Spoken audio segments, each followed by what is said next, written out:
Ici, on a l'œil. Personne ne pourra dire qu'il n'a pas été prévenu. Au-delà de cette pancarte, le citoyen observe, surveille. Oui, mais quoi?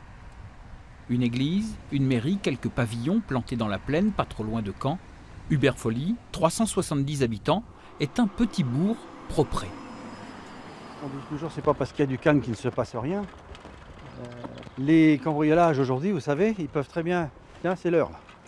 14 h, ça pourrait très bien intervenir maintenant. Les gens viennent de partir au travail. Alors, plutôt que d'installer des caméras, le maire a choisi de s'appuyer sur un réseau de 9 référents chargés de faire le lien avec les voisins et d'être attentifs. Tiens, justement, voici une référente. On n'est pas gendarme, quoi. C'est vraiment, s'il y a des situations dans le quartier qui nous semblent pas cohérents, on s'en rend quand même compte, quoi. Spontanément, ces gens-là, lors de la dernière réunion publique que nous avons faite, se sont portés volontaires pour être là, pour, comme on dit, avoir l'œil attentif. La consigne est claire, en cas de doute, appelez le maire, en cas d'urgence, prévenir les gendarmes. Dans ces cités pavillonnaires où le chacun chez soi est érigé en règle, on ne voit parfois pas au-delà des tuyas. Dans cette rue, une maison a même été cambriolée en plein jour. Ah, c'était 17 h le soir.